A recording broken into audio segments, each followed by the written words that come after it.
السلام علیکم دوستانو، نن به زه تاسو د کرکټ درې نوي خبرونه درکړم. ویډیو تر اخره وګورئ. د ټولو نه مخکې که په دا چینل کې نوي یاست، دا چینل در سره سبسکرایب کړئ. د افغانستان کرکټ ملي لوبډله د آیرلینډ هیواد سره د درې ورځنیو لوبو ترسره کولو په مخه نن عربي اماراتو ته روانه شول. بلخوا بیا د افغانستان کرکټ ملي لوبډلې ملي لوبغاړی حمید حسن د افغانستان کرکټ بورډ د روزونکي په توګه ټاکلی دی. د افغانستان کرکټ بورډ د رسنیو برخې مسؤل حکمت حسن وایي حمید حسن د افغانستان کرکټ ملي لوبډلې سره د توپ اچونې د روزونکي په توګه ملتیا کوي.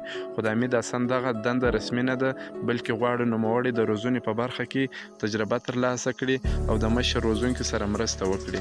بلخوا بیا د سویلي افریقا دوهمه ټیسټ لوبه له سریلانکا څخه په 10 ویکټو وګټل. د افریقا لپاره ډین الګر د 120 منډې جوړې کړې او د سریلانکا لپاره ډیموت کرونرانتي 103 منډې ترسره کړې. په توپ اچونه کې د سویلي افریقا دوهم پاڼې کې د هانرچ نارکي 6 لوبغاړي وسوځول. دریم خبر مو د پاکستان او د نیوزیلینډ د ټیسټ لوبې دی. کین ویلیمسن د پاکستان پر وړاندې 238 منډې جوړې کړې.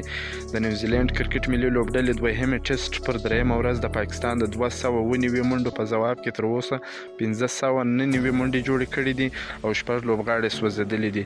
کین ویلیمسن 238 او هنري نیلوکس 150 منډې ترسره کړې دي. دا زموږ د نن ورځې تازه او مهم معلومات.